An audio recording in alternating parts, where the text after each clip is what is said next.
We are back, and we are live. And right away, we had a small gaffe in our graphics package. Forgot to update our intro video. This is not the Double or Nothing watch party. We'll get that removed. It is 10 a.m. on the East Coast, 7 a.m. on the West Coast, and 9 a.m. Well, technically 9:02, where we are here in the local St. Louis metro area, and it's time for the Going Broadway podcast. Again, we're back. Alex and Cole with you today, as always. Cole, what's happening? Good morning, everybody, and welcome to the greatest wrestling podcast ever. Boy, do we have so much to talk about and so little time to do it. There was some extra gusto on that one. It's been a minute. It's been building up. It has been a minute. It's actually been a while. So here's what we're going to do today, guys. This is going to be kind of a hybrid show, if you will. So we're still going to have some topics. These are actually going to be... Oh, we flip-flopped. Oh. Okay, whatever. It's a hybrid show. Something. So we're going to still go through topics and talk about certain things, but we're going to do fan mail throughout the show. So it's going to be kind of a Q&A throughout the whole show as it relates to the topic that we're on. So,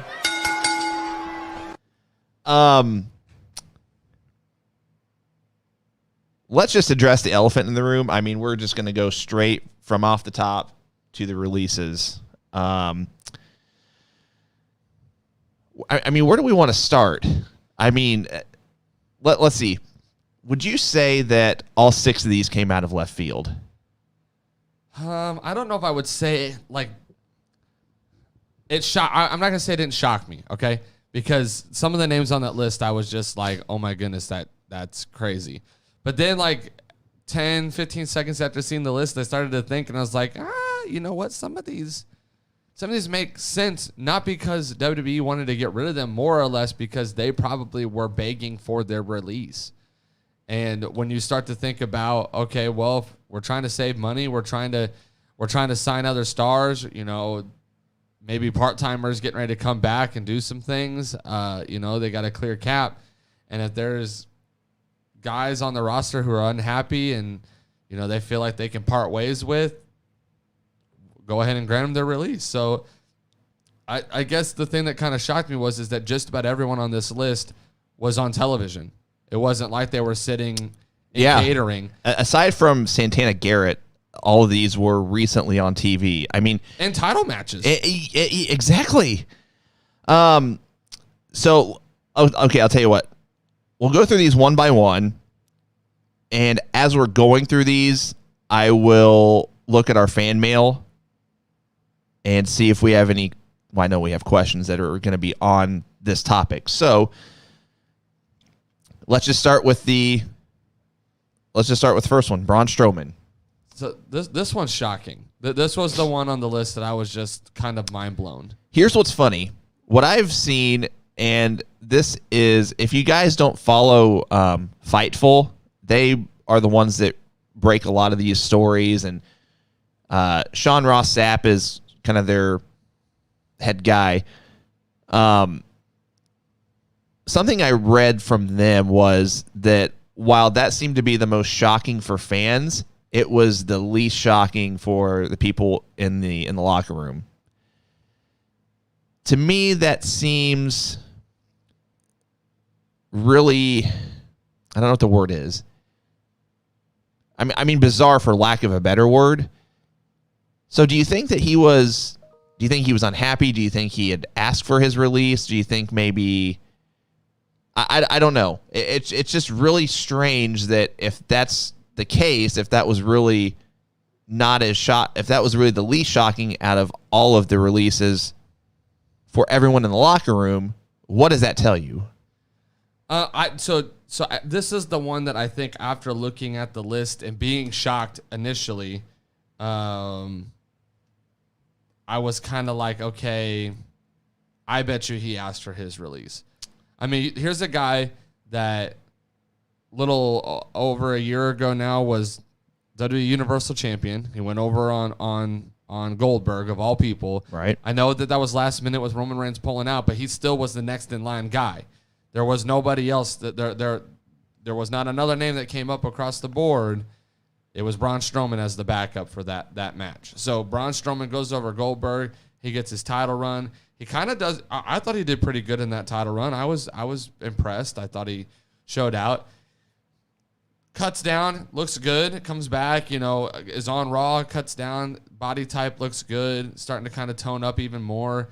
What I mentioned in their triple threat match with Drew McIntyre and Bobby Lashley for the title, of all things, at WrestleMania Backlash just a little under a month ago. I thought he looked good. I thought he pulled out some move sets and some things that I hadn't seen him do before. Well, here's the thing. Let's backtrack a little bit. WrestleMania, he is in a match with the son of the owner of the company. Right. Backtrack further than that, I would say maybe you might have to go back a year and a half, 2 years. He was arguably the most popular talent on the roster. I mean, he was over with fans. I mean, just pre-COVID, pop every time he came out. Yep. Like whenever that hit, just the place would erupt. What I wanted to get to was the specific article on Fightful. So here's what was published. Braun Strowman's release was likely the most surprising to fans, but to talent close to the situation, it didn't seem to be. Several that we spoke to said that Strowman's contract signed in 2019 was a monster deal and that he very much knew his worth when negotiating with the company. His contract came down to the wire in the summer of 2019, and he was signed well into 2023 for what WWE sources claimed was over $1 million per year. Strowman was said to have been very private about negotiating the deal until it was finalized. And then I read somewhere else that he didn't negotiate a no-release clause, which I guess is a thing, and I didn't know about that. So, I don't know. That just seems, if talent didn't seem to be surprised by it, it kind of makes you wonder, if I'm getting paid $1 million plus per year, you can put me wherever on the card that you want. I do think, though, that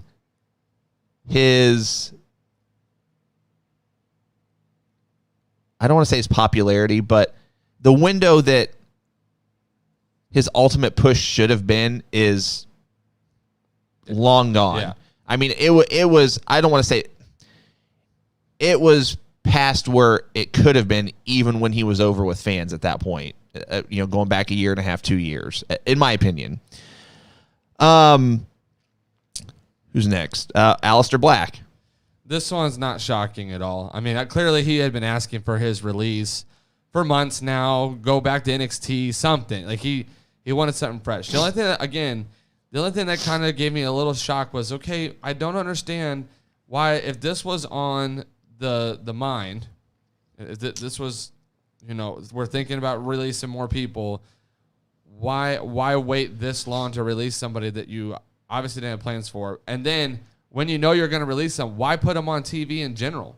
Well, that's just it. I mean, it appeared that they had plans for him. They even had, kind of jumping the gun on this a little bit, but so he went on his wife, the Trinidad's Twitch, and I think this is where he revealed it. They had to put together new entrance music for him that they obviously didn't end up using it. I did see that he talked about who his next opponent was supposed to be, and it looked like they were lining him up with Cesaro. Because he had talked about, I saw a post where he was talking about that if you look at his vignettes, there was a lot of Easter eggs in it, and one of them was that the lighting that was happening in the background was actually the color of the outfit of the person that he was supposed to be wrestling. And so a fan had kind of put the two and two together that it was looking like it was Cesaro, which was going to make kind of sense because Cesaro had just gotten pulled out of the WWE title picture, just did his thing with Roman Reigns. They want to keep Cesaro in a prominent storyline. How else to do it other than bring him in with Aleister Black and kind of keep that fresh? But here's what's confusing to me, and Thomas beat me to it. there's got to be a disconnect somewhere backstage, somewhere within management, somewhere within creative, or anywhere and everywhere in between, because it looked like you mentioned that they were going to feud him up with Cesaro. It looked like that they were going to do something with Big E, however long that was going to last. But why even keep him off? Why keep him off TV for as long as they did? Then do these really cool vignettes that they've obviously put a lot of work into, with shooting them, editing them, etc. Then makes this surprise debut at the end of the main event for SmackDown. And then merely, how many weeks ago was that? 3 weeks ago? 4 weeks ago, tops? And now he's gone. It's like... And I thought the vignettes were good. I thought people were talking about it. I thought people were excited for him to come back. I was like, if anything, put him in the mid-card picture. It's somebody fresh, somebody new, whatever. So, like, it's just interesting that every single person on this list, minus like one or two names, were people that were in... Not what I felt like were mediocre storylines. Like, if you would have told me Drew Gulak or someone like that, I would have been like, okay, obviously he was on TV a little bit, but nothing of prominent role. Braun Strowman, we just named, title match a month ago. Aleister Black, past 3 or 4 weeks, has a vignette that is very intriguing and is kind of keep you on your toes a little bit. And you just let him go like that. Like nothing had, like he hadn't been on TV in forever. Let's go to the next one here. Ruby Riott. So this one actually shocked me because it was only Ruby Riott. I thought I agree. I thought maybe if they were going to release them, they would release Ruby and Liv. Mm-hmm.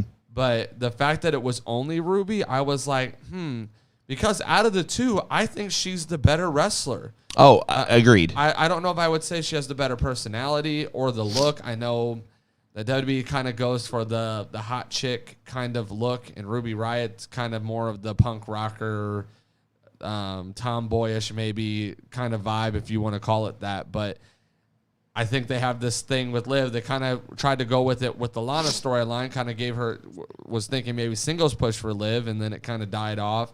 And it kind of looks like they might be going that route again, maybe singles push. But this one actually shocks me the most, I think, out of all of them, because now you have just broken up another women's tag team that was an actual established women's tag team. I just don't understand. Yeah, and something I forgot to mention, Matt brings up a good point, and I'm going to backtrack to Aleister briefly. They just put a new shirt for him on WWE Shop. And then, that was 2 or 3 days before he got released. Right. So, again, there's a huge disconnect somewhere backstage. I want to read something on Aleister Black, and then I'm going to go back to Ruby Riott. So Aleister Black's release is a puzzling one within WWE. While Thea Trinidad, a.k.a. Zelina Vega, was back at WWE Performance Center recently, Fightful has not heard of any specific plans for her. We've not heard that an official contract has been signed or that she was factored into the creative plans for Aleister. He was brought back to TV to kick off a feud with Big E, which we're told had no long-term end game, and many of those associated with putting together the story didn't even know why he was being released, or didn't even know that he was being released. Sorry. And recently, creative was told to stop making pitches for Black, but weren't told why. Okay. Now I'm going to go back to Ruby Riott. I just forgot to read that on Black. Among the other releases that we've heard about, Ruby Riott's release definitely seemed to shake the WWE roster the most based on those we spoke to. Riott was universally popular backstage and commended for her hard work often, much of the same case with Buddy Murphy, who we'll get to in a second, who we're told was not in the creative forecast for WWE as of late. There were pitches for... never mind. It goes on to talk about Buddy Murphy, which we'll get to him in a second. So... the ones that were, I'll phrase it this way. Strowman's release, we agree, was somewhat surprising, but the one we found to be, at least between you and me, found to be most surprising was pretty much equated with the roster, with the talent. Yeah, I don't get it. I don't know why it doesn't make sense. I agree with you. It doesn't make sense that Ruby by herself was released. If you're going to do a release, what are you going to do with Liv Morgan now? I mean, I'll just be honest.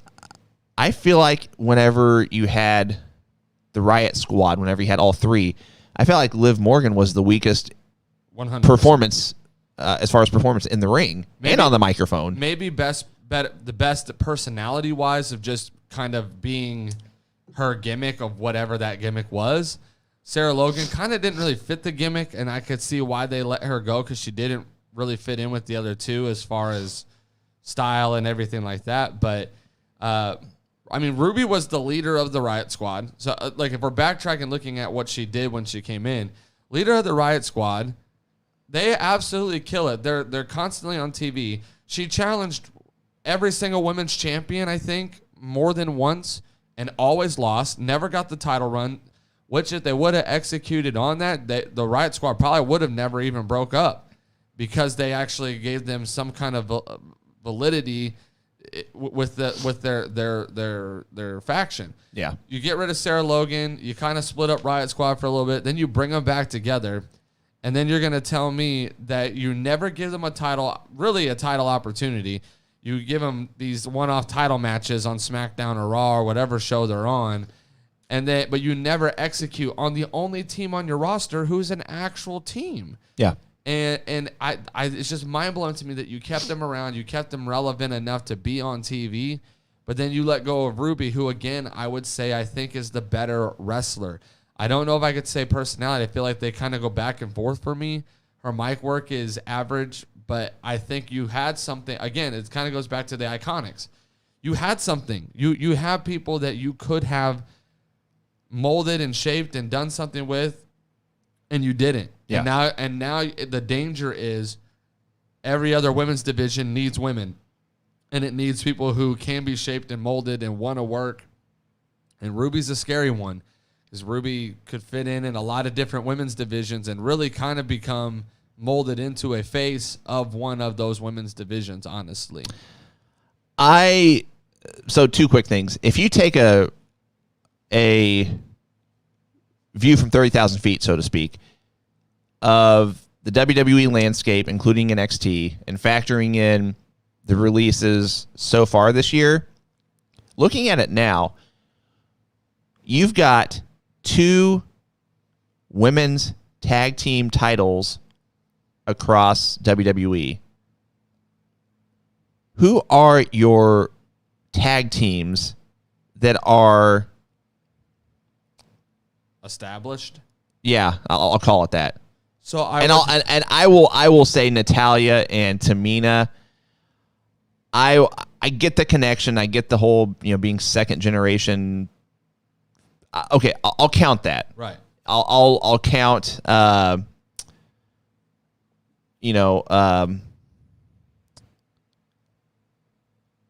am I blanking on their names? Raquel and Dakota Kai. Dakota Kai. I'll count that as well. But besides those two, who do you have? So I would give Ember and Shotzi just because they were tag champs and they had consistently been doing stuff together. And then I also would give The Way because they actually have a faction. They're doing faction things.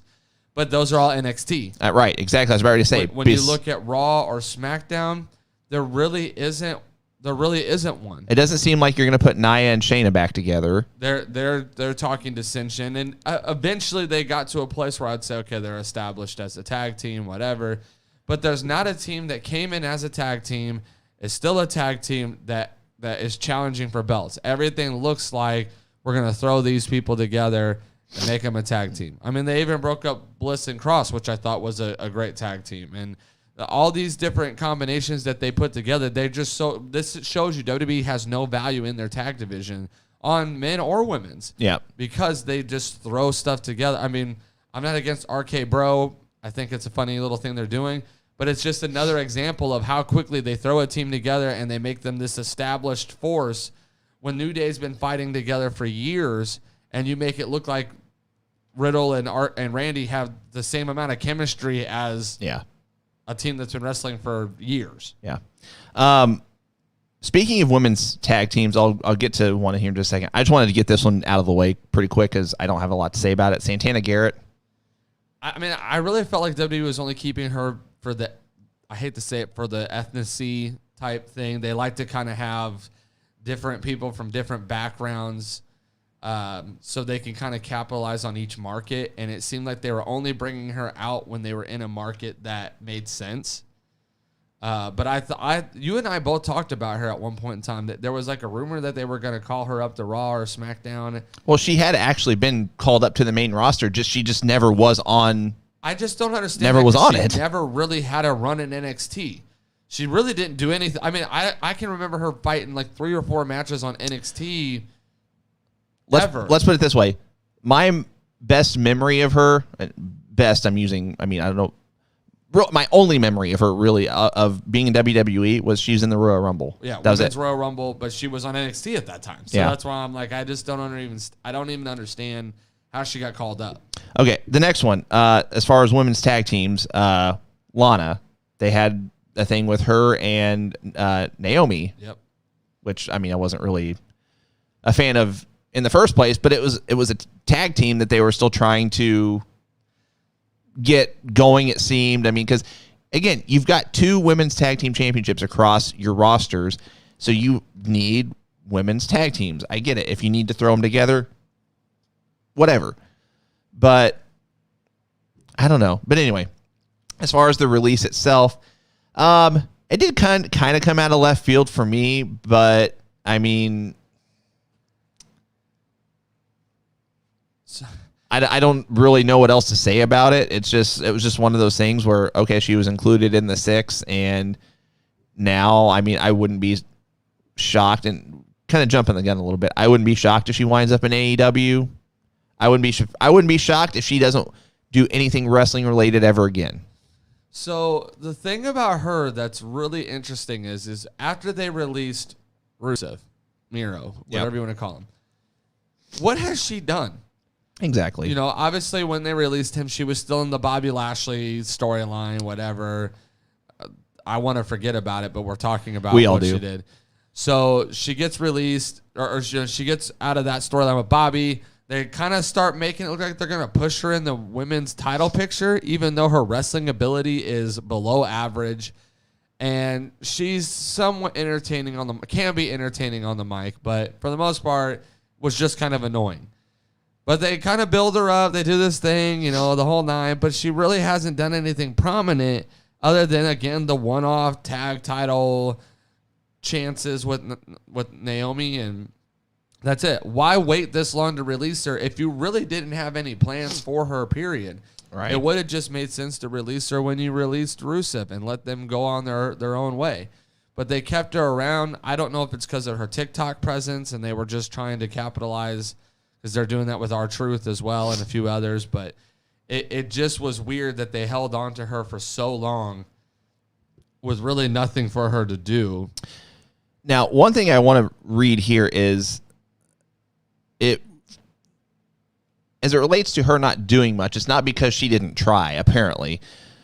So more details on Lana's time with WWE emerged in the days following her release, and it would be noted that if Lana didn't have anything going on, it wasn't for lack of her trying. We've heard several stories about how she and Naomi would follow up about their creative and constantly try to ensure they were doing something.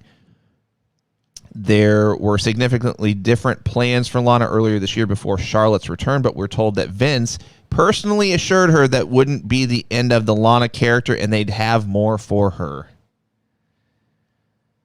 Way to go, Vince. I don't know. I'm just... The more this happens, and, you know, again, take it with a grain of salt. I'm assuming this is all true.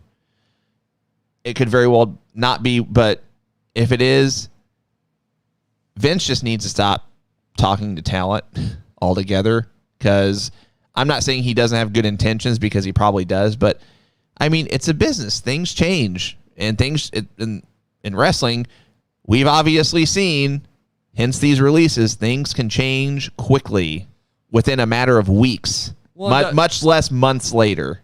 WWE is known for shifting on a dime. That's what they do. They constantly are looking at ratings. They're constantly looking at creative. They're constantly looking at what can we do to get a shock. And honestly, sometimes I think these releases do the same thing. I think they're like, you know what? We really aren't doing anything with this person. Let's shock people.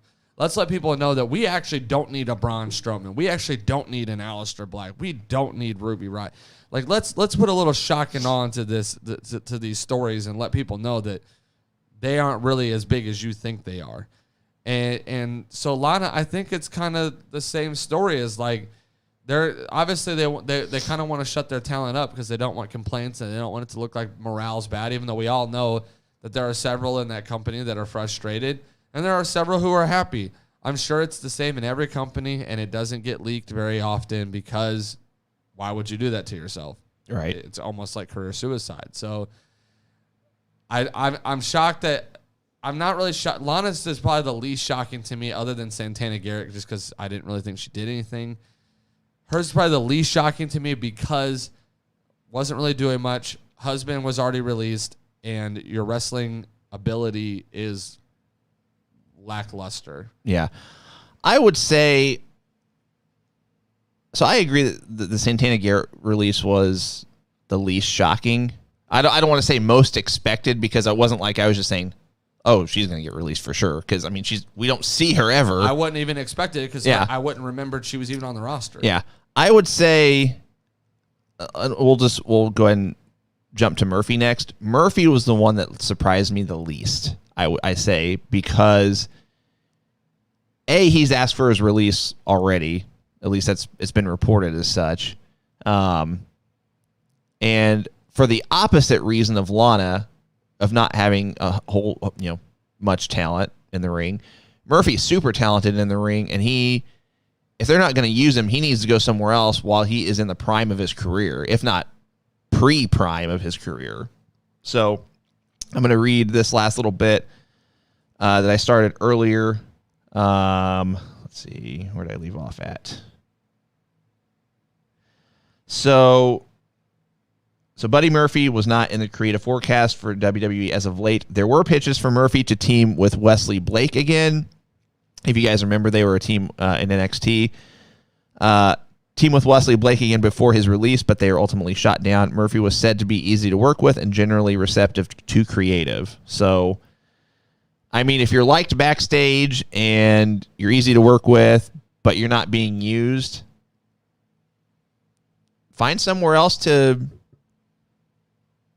work your craft, I mean, it's, again, if you're in the prime, if not before the prime of your career, don't waste it by sitting on the sidelines. And, if you need to ask for your release, do it. And, the rumor was, I mean, it's been probably a month or two ago that he did ask for his release. Again, don't know if that's true or not. I can't confirm it, but, yeah, I would say for me personally, that one shocked me the least. So my thing with Murphy is I would agree it didn't really shock me too much. One, I knew about the releases and him requesting it more than once. He was requesting it before the Seth Rollins storyline. He was requesting it after the Seth Rollins storyline. He's not happy. He obviously wants more. He is very talented in the ring. No one can take that from him. But he never got a character that really got over on any roster. Not 205 Live maybe in the cruiserweight division, but NXT he never really got over. They brought him up, whatever. Had several different attempts to try to get him over. I think the best that they did was the Seth Rollins storyline, especially when he had turned. But then they never went anywhere with it. Yeah. When he had kind of teamed up with the Mysterios at that point, it was like the storyline was yippee-ki-yay, we did it, and then our Buddy Murphy's gone. Yeah. And so it's like you killed the one shot that you had to keep him over. So I think he is one of like 3 or 4 that has tremendous upside of getting signed somewhere else and actually being used correctly. Mm-hmm. But my only fear is, again, he's got to go somewhere where it's not character driven, it's wrestling driven. So we'll tackle that in a second as far as where we think they should end up versus where we think they might wind up, because I've got differing opinions on Right. that. So, a fan mail question that we had submitted by, I think this is from Drew Dewey Eggers. He just goes by Dewey. Who do you guys each think was the least deserving person cut? Like, who does I think he phrased it to where, who do we think deserved least to be cut in terms of, who do we think should still be with WWE in terms of talent and et cetera, et cetera? For me, it's Braun Strowman. Really? I think Braun Strowman, one, he's a company guy. He was always boosting WWE. I mean, he even kind of went out there and said, kind of talked a little bit of trash to the independent scene at one point in time. But he came into the company, green as all get out, worked his way up to the top. He pretty much did every gimmick he was asked to do. Yeah. From being a black sheep in the Wyatt family to He was a Rosebud. You remember that? Rosebud, get these hands. Played a cello on live TV. Hey, look, that cello segment was hilarious. Did whatever he was asked. Even the stuff with the Fiend. And he had always talked about the company. He would do the table for threes, the ride-alongs. I just felt like he was a company guy, and he's even came out and said, "I'll never work." Whether this is going to be true, we'll see here soon. Yeah, you beat me to it, but go ahead. But him saying, "I'll never work for another company," kind of shows me where his loyalty's at. And if he stays true to that, I would say, man, this guy really believed in not only what WWE was doing, but what his character was doing and how he fit in with the roster. And again, he was just in a title match. I mean, yeah. It's clear to me that they wanted to do stuff with him, and it just, for some reason, either the deal didn't match. And I'll jump the gun a little bit. I wouldn't be shocked if there's just some rearranging that goes on with him. And I wouldn't be shocked if we see him at some point down the road back in that company. And I'll explain more later. But okay, he was probably in my opinion, the least deserving to be cut because of his ties and the length that he was with them. So he's a close second for me. And so I feel like Ruby Riott was the one that deserved to be cut the least, just based on stuff I've read as far as her being universally praised backstage and loved by people, easy to work with, people within creative loved her, et cetera, et cetera. The only reason I'm putting Braun as a close second is just because with the money he was making, it does make sense. If it really is a cost-cutting measure, I mean, it's a business. It is what it is. So the only reason I'm putting him second is because of the inflated contract. And I'm not saying he did or didn't deserve it. That's not the point of my conversation, that's not the point I'm trying to make. It's just because the numbers of him being released, if it was a cost-cutting measure, makes sense. So let's wrap up this topic and go through each of the six and discuss where we think they'll end up versus maybe where we think they should end up versus where we think they actually will end up. So let's start at the back of the pack. Santana Garrett. I don't want to say she ends up nowhere. I really think it'd be Independence, maybe Impact or something, ROH, something small, because there was talent. I don't want to say she didn't have wrestling talent. I just don't think she ever got a push. I think she'll be like an AEW Dark match here and there, but yeah, I agree. I mean, Impact maybe, Ring of Honor maybe. She'll probably just have a cup of coffee here and there. I mean, she's not going to leave wrestling. She's been in wrestling for a while, but she might go like AAA. Like she might go. She'll probably do AAA or CMLL, something like that. So MLW maybe, NWA maybe, especially with the all women's pay per view that's coming out, which we'll tackle that later in the show. Lana is probably a quick one. Well, maybe, I don't know. I have two predictions, and I can't really differentiate which I favor more over the other. I think she'll either wind up in AEW or she just won't do anything wrestling related anymore at all. I'm inclined to agree. The only thing I would say is if she ends up in AEW, I don't really see her as an in-ring talent. I think if she goes to I don't either. If she goes to AEW, I actually see her as an announcer or maybe just strictly a valet. Yeah. Valet. See, I have an interesting take on if she is a valet, that I don't want to say they'll recycle a storyline, but I wouldn't be shocked if she opposes Miro. Not doing a love segment. not doing a romantic angle or anything like that, but just representing somebody else. The only thing that intrigued me a little bit, and this is kind of contradicting what I said earlier, just a second ago, I could see her come in and do some mixed tag matches, Kip Sabian and Penelope Ford versus Rusev or Miro and whatever she decides to go by. That's the only thing where I could see her being an in-ring talent, but I see her more being like Brandy. More valet, a lot of mic work. She might wrestle here and there, but and in all fairness, I mean, she still wasn't great in the ring, but she had gotten better. Yeah. I mean, she had spent time at the. I don't know if she was at the Performance Center, but I know that she had trained with like Tyson Kidd and Natalia. Like those videos she did with Natalia, like those were real. Like she actually trained with her, and I don't know if it's like the Heart Dungeon or wherever it was at, but she trained there. I know Liv Morgan had trained there too, so. She's definitely not the worst that AEW would have to offer. Yeah, in the ring. How about while we're on the topic of women's wrestling, Ruby Riott. Ruby's probably the most intriguing because I could see her going a lot of places. I would like to see her. You know me. I don't like to toot this one a lot. I would like to see her in AEW because I think she actually would add value to that women's division. It gives them somebody to build off of. I know some people don't like the recycled WWE people or whatever you want to call it. I hate that people use that term.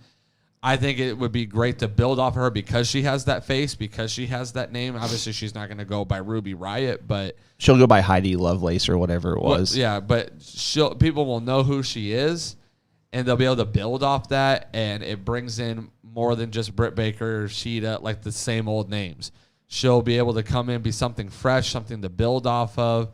And who knows, maybe we see Sarah Logan follow suit and they can build something off that. Maybe Liv Morgan's not far off from being released, and there's other things that we can do there as well. But I think ultimately by herself, to me, the most sense makes AEW with her look, her gimmick, her in-ring style.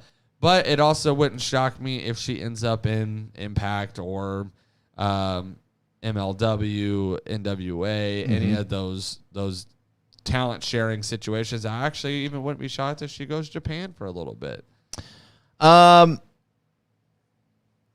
she's the one that's hardest to really put your finger on because any scenario makes sense. I mean, she could fit. She'd fit. I mean, she would be a good fit anywhere. I mean, like you mentioned, AEW. I mean, obvious fit there because the women's division it's getting better, but it's still not star power. It's not that the in-ring ability is bad. It's the fact that they just don't have names yet. Yeah.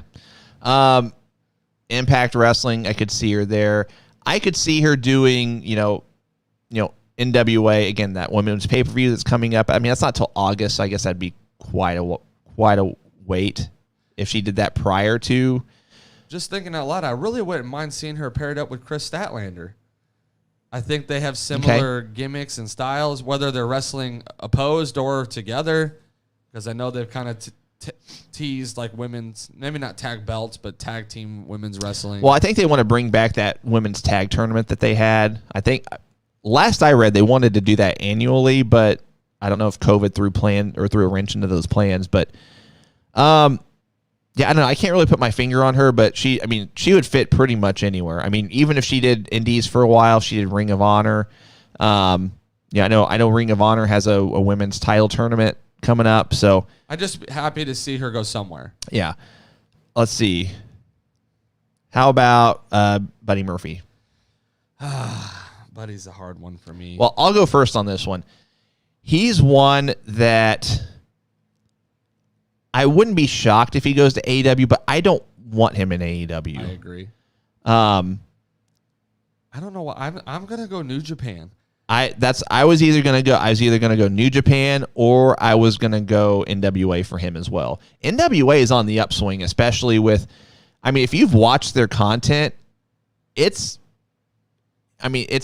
you're an old school fan like me, it is wrestling. It's not It's not your flashy sports entertainment. I mean, it's studio wrestling, but it has production value, if that makes sense. See, I'm leaning more New Japan or Impact. I just think that he could be the face of Impact super easy.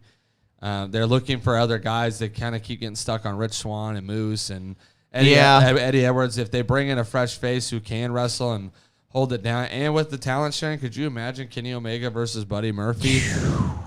It would be insane. So I got a better one for you. Can you imagine Buddy Murphy against Pac? Right. There's so many, and if they continue this talent share, that's the only reason why I could say I could see him going to Impact, being the face of Impact, and still kind of getting the ability to talent share and jump in other places. Yeah. But I don't know. Part of me is just like, I kind of hope he doesn't wind up in Impact. I wouldn't be shocked if he does, but I just feel like there's already a lot of guys in Impact that could step up, hold that top spot, right, and that he would just kind of be, I could see him getting lost in a faction or a stable or whatever, right, and just be another guy. But right, I feel like if he goes to New Japan or NWA, he has a better chance of getting a breakout. Yeah. Aleister Black, I mean, AEW is really, I don't want to say it's inevitable, but I'd be shocked if he doesn't eventually wind up there. I wouldn't even mind him being there. I don't, anywhere else, just kind of, I would be very underwhelmed by Impact. I'd be very underwhelmed if he went to NWA. I don't see him going to New Japan. So, I honestly, the two things that stick out to me is I think fans in general, I being one of them, he would be one of the very few that I would say he fits AEW. Yeah. He fits what they're trying to do. He is a top-tier talent. The problem is they're bringing in a lot of people at once. And so it's like it's really easy to get lost in the mix when you bring in so many people so often. And we keep seeing that in AEW. That's the only thing that makes me nervous is that someone with his talent, his ability, I could see him just getting, like you were kind of saying with Buddy and Impact, I could see him getting lost in a stable. Well, here's the thing with AEW is that they're actually using their upper tier roster, for lack of a better way of putting it. They're using their upper tier on AEW Dark and Elevation. Right. So it's not that if you're in AEW that you won't get used every week, but because you will. I mean, you will likely wrestle a match just about every week because, I mean, they're going to have, once this new program starts, they're going to have, let's see, Dynamite's 2 hours. This new program is going to be an hour. I'm just going to allow an hour each for Dark and for Dark Elevation. It could be longer than that. I'll be honest. I've not even watched Elevation since it started. I don't know how long it is. I know the AEW Dark has significantly trimmed down how much or how long it used to be. It used to be like 3 hours long, give or take. Right. But I'm just going to say minimum you're going to have 5 to 6 hours of AEW content every week. So you're probably going to have a match just about every week. You're going to have an opportunity to get in front of an audience. The problem with that is that's a lot of content to try to have to watch if you're continuing to integrate storylines. Not to mention the fact that, and I'm saying all this because I agree with you, not to mention you only have so many hours for each pay-per-view event. Eventually, if you, and again, we've said this before, eventually, if your roster gets too inflated, you're going to have guys like Aleister Black / Tommy End being your opening match, right, whereas he could be in the main event under the right circumstances. So I think fans are wanting to see him there, which I'm cool with. I wouldn't mind the Tommy End Dark Order. If they're gonna see, my thing with Dark Order is that it kind of seems lackluster without a leader, and I thought Brody did a great job with it, and it obviously they want it to continue, but it's become such a face group that it almost isn't believable that they have anything. They've kind of gotten away from join the Dark Order, and adding new members or anything too. So if they wanted to bring some actual, no pun intended, order to it, bring Tommy in, make it a really dark, take it back heel. Do a heel turn for the group. I mean, that's a way to do it, yeah. And bring in Tommy in. And then he's relevant for a while without needing a title or being in the title picture, because that's what people are going to want. That we've not had it for so long. They're going to want him to be prominent, but he could take some time, some months, to just build himself up like Brody did with the group without having to be in the title picture. So I see that. He also has a background in actual fighting. Yeah. So I wouldn't actually be shocked if he maybe entertains offers of fighting. MMA? Like MMA. So, like, I don't want to... I think AEW is more ideal, and I think that's probably more the route he's going to go if there's an offer on the table.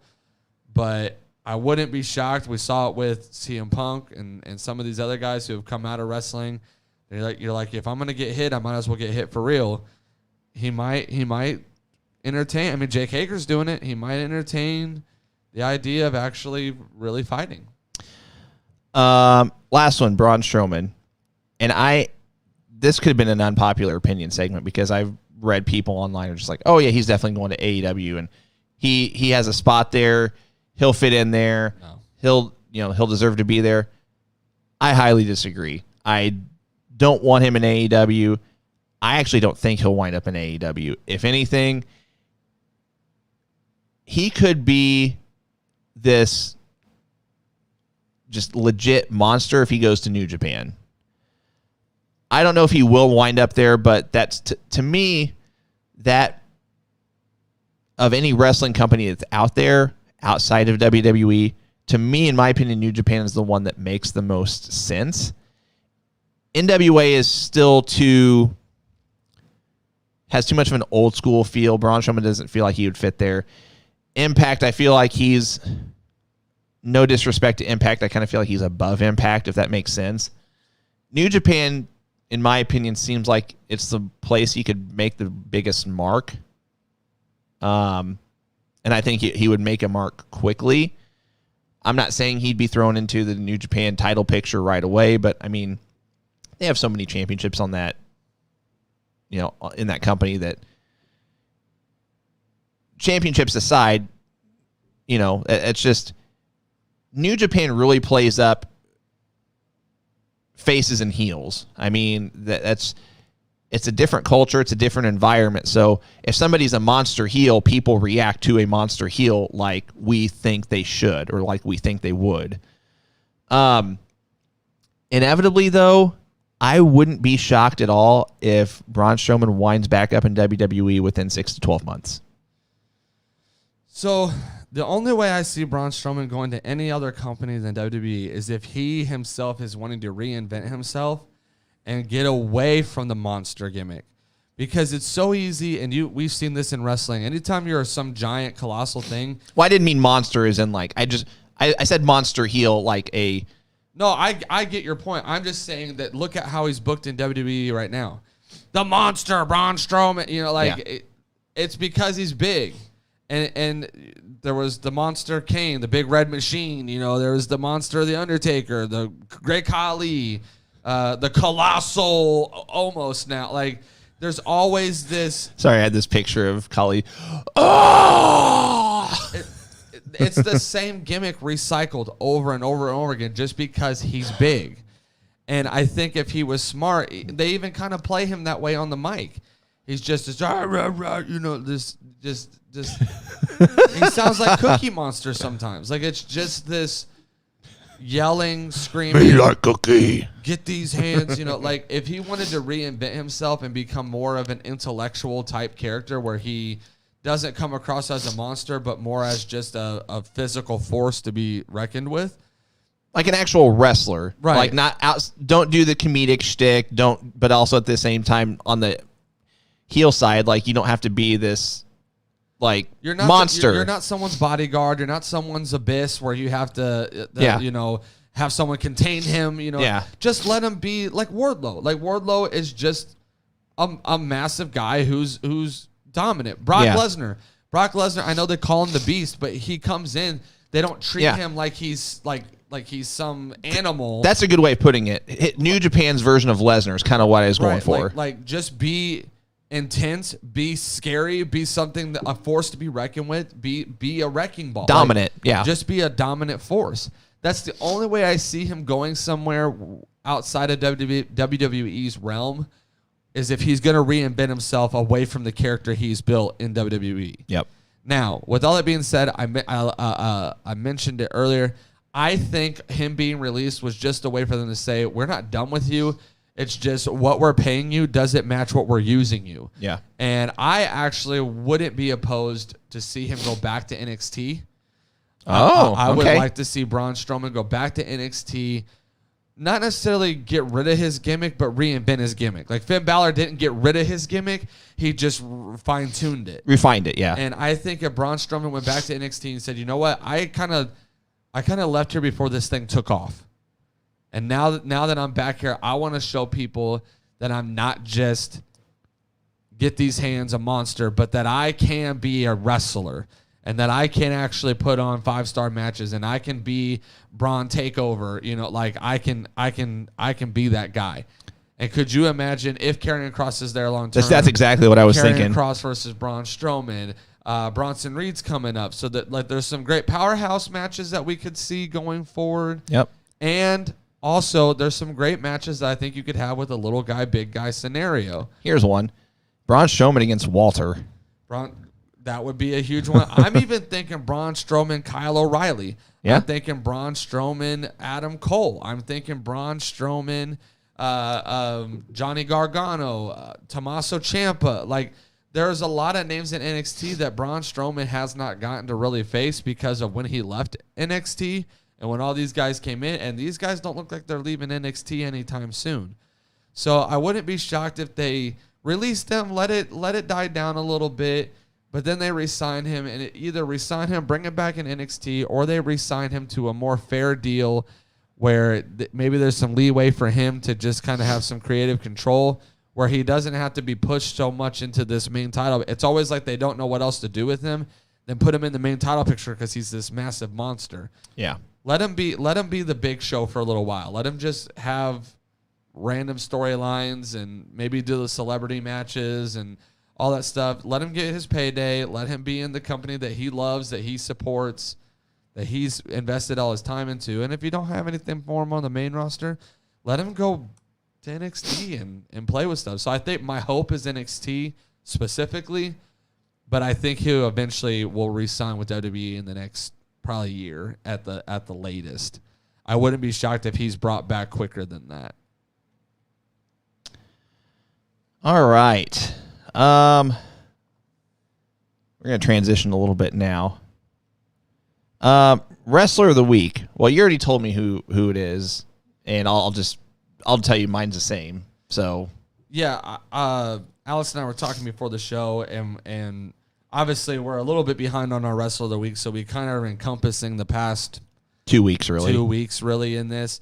I decided, and it sounds like Alex is doing the same. We decided to go Britt Baker. Yeah. And I don't know if it's because I felt like the match was better than any other match, but it was the only match that I felt like specifically on Double or Nothing that kept me on my toes. That was kind of like, oh, you know, maybe Sheeta wins this. Oh, maybe Britt Baker wins. And it kind of had me teetering back and forth of like, I don't really know who's going to come out on top in this match. Not to say that the other matches weren't good, like they didn't outperform Sheeta and Britt, because I think there were other matches that were definitely better matches. But that was the only one that kind of felt like it wasn't predictable. And so I ended up going with Britt Baker because of that reason. Yeah, same here. I mean, I won't jump the gun because we are going to talk about Double or Nothing a little bit. We are going to get to your questions as well. I said this is a Q&A show, and it will be. We do have a lot of questions that were submitted ahead of time. A lot of them are AEW related, so I'm going to save those for whenever we discuss the Double or Nothing pay-per-view. But yeah, I went with Britt Baker as well. You know, again, for reasons Cole just said, I won't go into specifics because I do want to talk about the match itself when we get to Double or Nothing. But yeah, Britt Baker wins my wrestler of the week and a half. So I'll tell you what, let's just keep moving forward. usually at this point in the show, I, shill our shirts and social media platforms and things like that. I'm sure most of you guys have seen our show before. You know where our social media pages are at. We're trying to get to 5,000 Facebook likes. If you've not already, like us on Facebook, follow us on Twitter and Instagram, subscribe to our YouTube channel. Make sure you hit the subscribe and notifications button so you're notified when we go live. I will throw up our shirts real quick. These are our Great American Bash tribute shirts. They are $25 shipped plus applicable taxes. For a t-shirt, $50 shipped plus applicable taxes for a hoodie. Make sure you get these in time for 4th of July, guys. These are a good thing to wear for your festivities in the red, white, and blue, but we do also have them in our standard green, black, and white, gray colors as well. So hit me up if you're interested in any of those, and we'll get you hooked up. So, Double or Nothing recap. I'm going to pull this up real quick here. So we're going to kind of breeze through this because, this happened a week and a half ago, but we'll just kind of give our thoughts as we discuss match by match. We'll kind of try to go through as quick as possible. So the pre-show, if you factor in the pre-show, this probably made my top 3 matches of the night. Serena Deeb defeated Riho by submission in a match that went about 14 minutes for the NWA World Women's Championship. For what it's worth, Serena Deeb is actually no longer NWA World Women's Champion. She got defeated by Camille during their the NWA pay-per-view this past Saturday, I think it was. Friday night or Saturday night. But nonetheless, she had like a 200-plus day run as champion.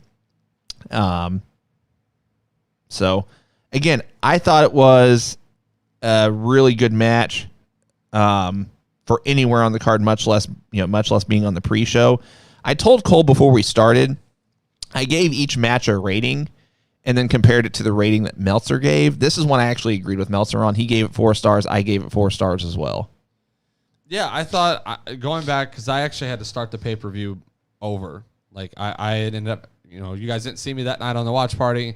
I ended up having to attend to some other business.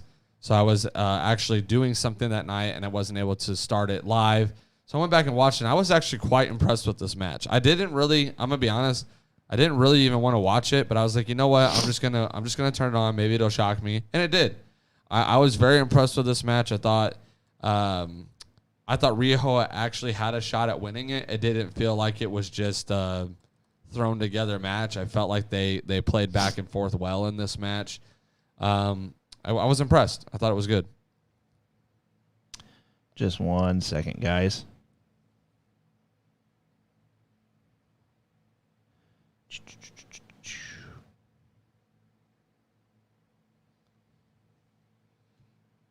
Okay. So the next match, Adam Page defeated Brian Cage in a match that went 12 minutes. Decent opener. I was really surprised by the rating Meltzer gave it. He gave it 4.5 stars. I was like, it was good, but wasn't that good. I gave it 3 3/4. But it was a decent opener, but I thought that the pre-show match was actually a little better. I got bored with this one. I'm not gonna lie. This one was just kind of a boring match.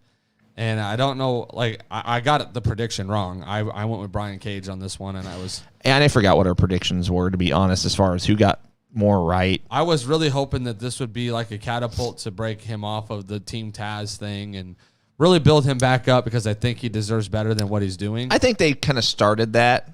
But I think that this was just kind of an okay match. I think it serves its purpose, and I think it was correctly positioned on the card. So the next match, sorry guys, I'm jumping around here. There it is. So the Young Bucks defeat Moxley and Kingston in a match that went 21 minutes for the AEW World Tag Titles. I highly disagreed with Meltzer on this one. To me, this further proves how I mean, I get that Meltzer is very, very high on the Young Bucks. He gave this match 4 3/4 stars. So just shy of a 5-star match. I gave it 3.5. And I felt like 3.5 was being generous. This, in my opinion, this might have been the Bucks' worst match since joining AEW as far as the match quality. I felt like the chemistry wasn't there. I just think it was lack of not knowing each other, as far as Moxley and Kingston being in the ring with them. It just didn't feel like there was a lot connecting. I was entertained with the match specifically because of the close calls. There was a lot of close calls at the end of the match. It was one of the few of the night that I felt like, well, just maybe. I didn't think that they would let the Bucks lose it with the current storylines and stuff, so it felt pretty predictable. And, of course, they ended up winning, so it was predictable. But there was a couple spots at the end there where I was like, maybe just. So that was the only thing that kind of saved the match for me, is that they did give us a couple close calls.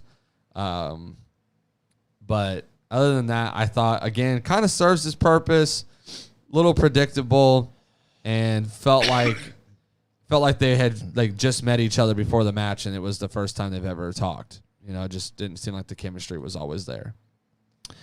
Let's see. The next match was the Casino Battle Royale. Our buddy Austin actually got this right. He predicted Jungle Boy. Jungle Boy did get the win by last eliminating Christian Cage. Went 23.5 minutes. I actually thought this was better than what Meltzer gave it. He gave it 3 1/4. I gave it 3.5. I thought it was really good for a Battle Royal. I think this might have been AEW's best Battle Royal outing that they've had. It was entertaining throughout. You had some surprising eliminations as far as the timing and things like that. I was entertained by it. I probably would have given this a better star rating had it not been for the underwhelming Joker entrant that was Lio Rush, who has since retired from professional wrestling. I could have sworn that this was going to go to Andrade, who we've seen has since debuted for AEW. This was one I didn't even think of at the time, but we never suggested Mark Henry could have taken this spot, because he's been getting in ring shape. We know he wants to come back, and it didn't even dawn on me until he debuted later on the card. It's like he could have taken that spot. I mentioned that Big Show or Paul White, whatever, could have just jumped up from his seat, taken the suit off or whatever, but for what it was, I thought it was good. Yeah, I think we had mentioned Lio Rush that day, because I kind of went and looked at some of the free agents, and I was like, this guy could technically make an entrance. So it wasn't really a shocker, and it kind of had the same feel as what they did with Matt Sydal when he came in the year prior. I was like, oh, okay, cool, whatever. But Matt Sydal wasn't the surprise entrant. He was just another entrant. So. Right. But it had that same feel, because we didn't know Matt Sydal was going to be in the match. Right. But he just came out, and it kind of had the same feel. It's like, oh, interesting that he's here, but not like, oh, my goodness, this is the guy. I think you would have probably got a bigger pop out of a Mark Henry, Paul White jumping up, Andrade coming out, and anybody that had a little bit more name value. Lio Rush has kind of since gone and passed. See, when you could have had a really awesome debut with the crowd, have the reaction, have the pop, and had Andrade debut in the Battle Royal, maybe it would have been predictable, but it still would have gotten the reaction, still would have gotten the pop. Instead, we got 2 underwhelming debuts in Lio Rush, and Andrade's debut was very underwhelming. It was just Vicky coming out, announcing him, no music, he just walks out. Now, granted, the crowd popped for it, but it could have been so much bigger than what it was. The only thing I could see is that they didn't want him to lose, and they had plans for someone else to win. So Andrade not coming out in that Battle Royal makes a little sense to me, because they didn't want him to lose, and I'm cool with that. But I still think I feel like they could have eliminated him on just kind of a flukish kind of thing, to where he's not losing momentum or something. Well, they could have Kenny come out, or someone from his camp, and played with his mind a little bit, whatever. But exactly. I could see saving him, but again, I still think Mark Henry or Paul White would have been more of a shock value entrant No, I agree. So next match, Cody Rhodes defeated Ogogo in a match that went about 11 minutes. This was the worst match of the night for me, and I think Meltzer actually agreed. Let me go back to this. So I gave it 3 stars. I gave it 3 stars. He gave it 2.25. But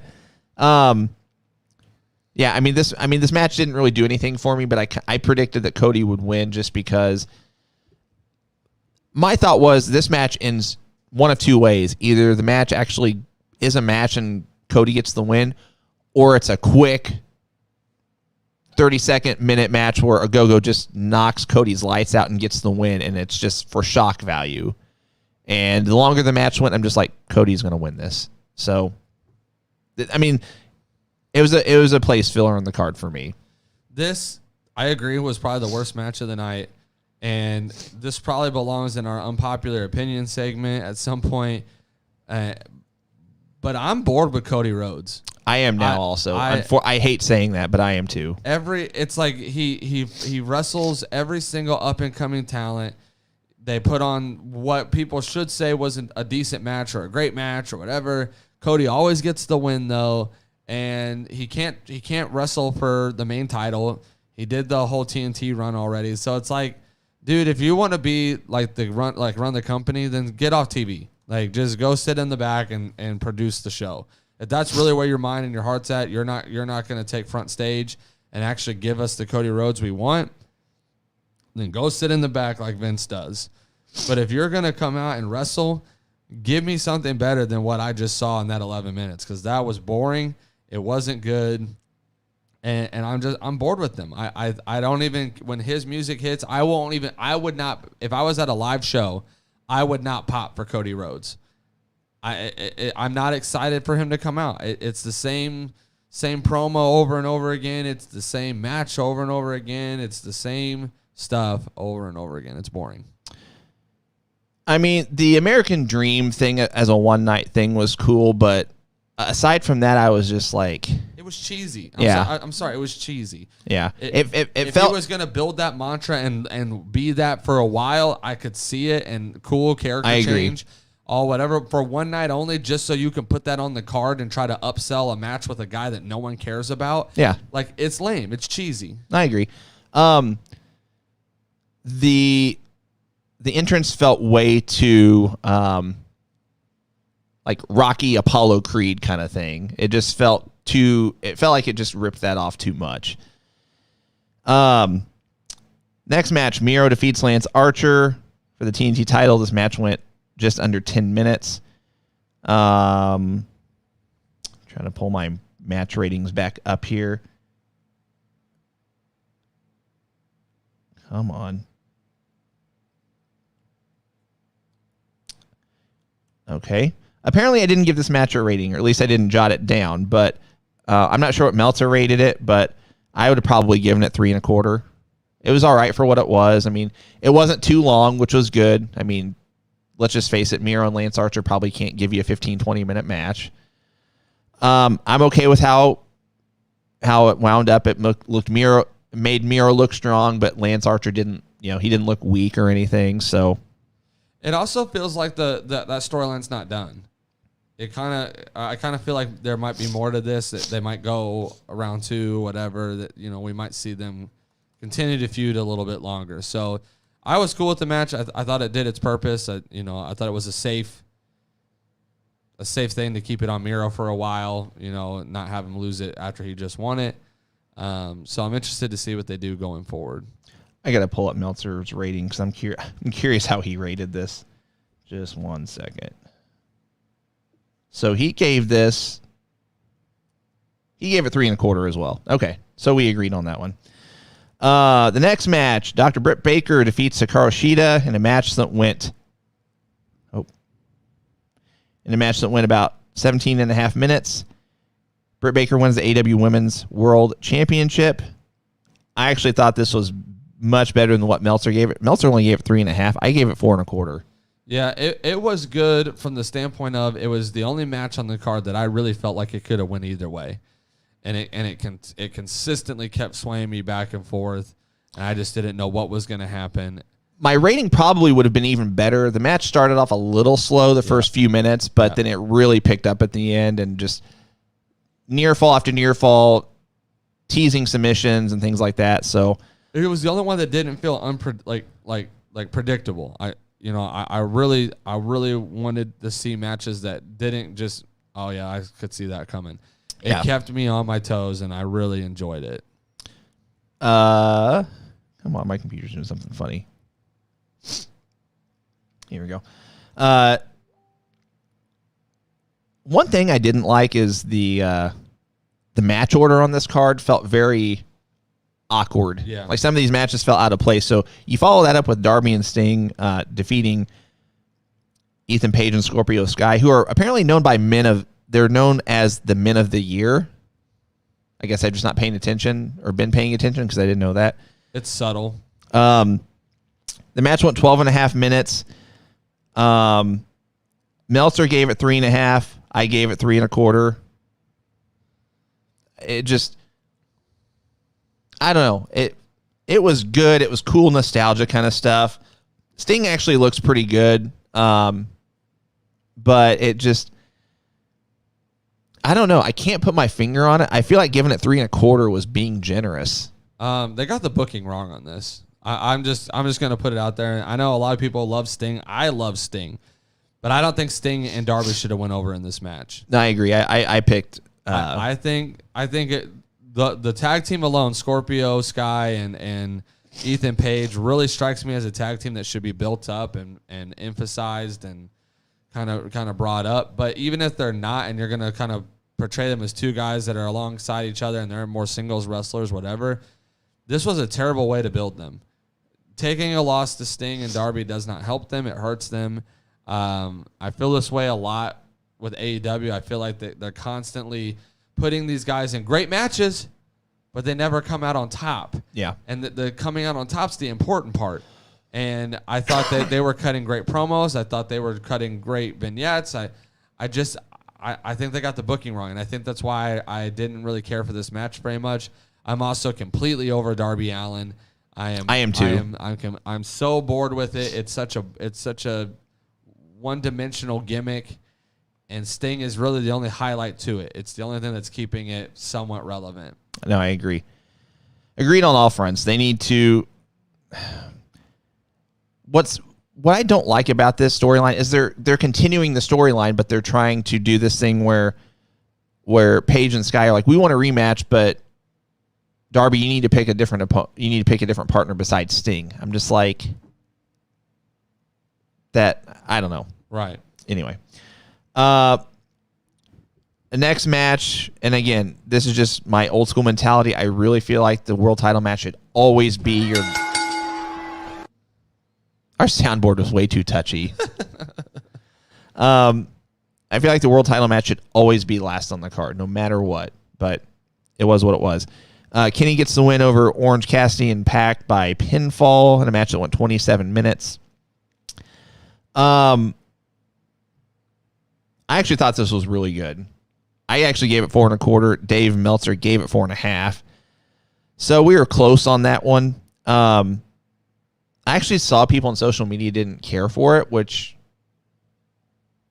I don't know if it's just because they don't like triple threat matches or what, but for a triple threat match, I thought this was really good. Couple different moments that made you feel like that maybe Kenny was going to lose. In the back of your mind, it's for me, it's just like, no, Kenny's still going to win this, but it's had some moments where your belief was briefly suspended enough to where Kenny might actually lose this belt. But the match itself was good. I didn't like the ending. I probably would have given it maybe another quarter star had it not ended the way it did. Just that schoolboy roll up or whatever it was, or crucifix roll up, however it ended. But I can see why they did it. So you're not. Everyone still looks strong coming out of the match. Right. I think storyline aside, wrestling in this was great. I think the wrestling aspect of this was flawless. I loved Pac's selling of Kenny's kick into the corner. That was phenomenal. They did a great job in the wrestling aspect. Storyline on this, terrible. The way they booked this was terrible. The storyline leading up to it was terrible. And the fact is, we know that Kenny's not going to lose the belt.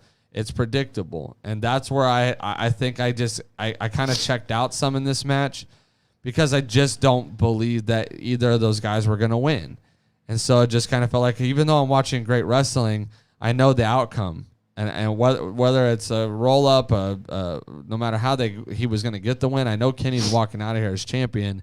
So it kind of gets to the point where you're like, okay, that was cool, but when is it gonna end with Kenny's arm raised? I would have actually been okay more so with the match ending in a heel tactic kind of way, just to build more heat for Kenny as opposed to the roll up. Like if you had Don Callis hit him with the chair or something, or hit him with the belt, but do it in such a way to where, let's say they tease it by hitting Orange with the chair, him kicking out, then hitting him with a ring bell or something like that, but then he'll kick out again, and then at the end, like, hit him with the belt and then get the pinfall. So you can still suspend the belief to where, okay, Orange is going to rise above all the heel tactics, but then gets hit with the belt and then 1, 2, 3. To me, that would have been a better ending because, again, you're building more heel heat for Kenny. And that, in my opinion, Orange Cassidy still would look strong coming out of that as opposed to the roll up or whatever it was. So that's just me. And then the last match, Meltzer actually didn't give this a rating. Inner Circle defeated Pinnacle in the Stadium Stampede match. I gave it 3 1/4. I thought it was okay. I didn't think it was great. I didn't think it was bad, but I think I'm just over the multi-man cinematic matches because you can't see everything that's going on unless they do it in such a way to where you've got like 3 screens going on at the same time so you can see what everybody's doing. But then you would lose the whatever you'd call it to where, a wrestling match is only going to be better if it fits the full screen. If you tried doing 3 screens, I would like the aspect of being able to see what everyone's doing, but at the same time, you lose that tangible, whatever it is. You guys know what I'm trying to say. But I also don't like how it kind of felt like it had just abruptly ended, like out of nowhere. Okay, we've got Sean and Sammy in the ring. He does that 450 or 767, whatever, the 720. And then the match is over. It's like, oh, okay. And to me, I get the purpose of it. You try to make Sammy look strong coming out of it. I didn't get that. I didn't feel that after the match. So what I loved about the Stadium Stampede match this year is that they found a way to do it different than last year. Not near as many comedic. Like last year's was very comedic. It had a lot of comedic relief in it because the Young Bucks were in it. Yeah. Sammy was in it. Chris Jericho was in it. Matt Hardy was in it. Like lots of great spots that had a lot of fun in it. And I think we all could say that we enjoyed that one. It was good. This one had more of an intensity to it that I enjoyed. It definitely capitalized, I feel, better than the Blood and Guts match on the intensity between the groups. And maybe the Blood and Guts match helped build that. And maybe I'm not recognizing that. Maybe they're not comparable matches. But I just felt like this match made it seem like they really hate each other, where Blood and Guts, they just felt like they threw that one together. This one felt like it was really prepared. And it had a lot of great spots. I loved the Wardlow-Hager showdown. I loved the tag team showdown, like the bar-type showdown that they did. With Conan as the DJ. That was kind of cool. I did like that. I liked the Chris Jericho and MJF play off with each other. Urban Meyer, his cameo and throwing him the footballs, that was cool. I even said before Urban Meyer popped up on the screen, I was like, that'd be cool if Urban Meyer just did a cameo. And literally 10 seconds later, there he is. I enjoyed that. And then I actually enjoyed the Sean Spears spot with the chair room when all the chairs were around and they were kind of doing stuff with the chairs. I do think it ended abruptly. I don't think it was the best by far as cinematic matches go. And it definitely ranks below the first Stadium Stampede match. But I like that they made an effort to make it different, that it didn't feel like the exact same Stadium Stampede match that we got the year prior, but that they found a way to kind of spin it and twist it and, adjust it for the storyline at hand. So I was happy with it. Again, you and I can probably say the same. We don't really consider those matches like a regular match would be. So I just kind of stuck it out there on its own. Like it was what it was, and I'm happy that they didn't break up the Inner Circle. So I'm kind of interested to see where it goes from here. I don't know. I would have been okay with Inner Circle breaking up. I feel like Santana and Ortiz would have done okay. I feel like Sammy Guevara would have done okay. Jericho definitely would have done okay. I mean, he probably would have gone on tour, which, whatever. Jake Hager, he might have struggled. That being said, I do feel like Creative got it wrong on this one. I feel like Pinnacle still should have won this one, even though they won Blood and Guts. Creatively, I feel like that there could have been... That could have been a nice out, if you will, for Jericho to go on tour. I get that you can still do this, even though Inner Circle is still a thing, but you can put Santana and Ortiz into the tag title picture. Sammy Guevara, you could put him in TNT title picture. You can put him wherever you want. So, I mean, I don't know. You know me. I personally don't like the Pinnacle. I don't want to see them continue to be a group. So I was kind of like hoping that they would continue the storyline out to like a third showdown. And if Pinnacle goes over in that, cool. But I hope that it would kind of be the end of it as well. Like they would slowly start to just disband. So if I had to give it let's give the event a grade. If I include the pre-show, if I include everything from the matches to, mentioned Mark Henry's debut for the company, I'd probably give it a B. Yeah, I'm sitting at a B minus. Okay. The predictability thing, I think, just really ruined the pay-per-view for me because it was just so I agree. predictable. I'd probably be more at a B plus, maybe A minus. That might be pushing it. B plus is probably where I'd be if it wasn't so predictable. But because of the predictability, I agree. That hurt my grade a little bit. Nonetheless, I mean, it was still a decent event. I think you and I just agree with the unpopular opinion that so many people on social media were just raving about it and said this was AEW's best outing. It just feels that way because we had a live crowd again. Which is great. Oh, absolutely. I mean, I had goosebumps throughout the pay-per-view just because of the reactions. But AEW had better pay-per-view outings in terms of the quality of matches, in terms of the storytelling, pre-pay-per-view and during the pay-per-view. They had better outings during COVID. I mean, I'll just be honest. I think I could agree with the statement that it was really great if there was one shock and awe moment. If it was Moxley and Kingston winning the tag belts, if it was Pac or Orange Cassidy beating if there were a Kenny, swerve somewhere, yeah. If the Stadium Stampede match just had some major swerves in it. If you had Daniel Bryan debut, something like that. Right. If the Battle Royale would have had a huge... I mean, I know we didn't really have any big names that we could really name off. But let's just say, for all purposes, it was Andrade, or if for some reason we found, we didn't know that Samoa Joe. So yeah, exactly. Could have. There was a big name out there that actually could debut that we didn't know about, that their contract wasn't what we thought it was. Whatever the case may be, I think that would have I could have agreed then that the card matches the hype, but my overall grade would have easily been in the A range if you had. Just a swerve and if you had a swerve in one of the title matches, just one, even if it was Lance Archer beating Mira, just some kind of a swerve that would have got me like, oh wow. If you had a swerve and if you had a better Joker than Leo Rush, right? If you just those two things, easily I'd be sitting in an A minus easily. Yep. without question. Let's see. All right.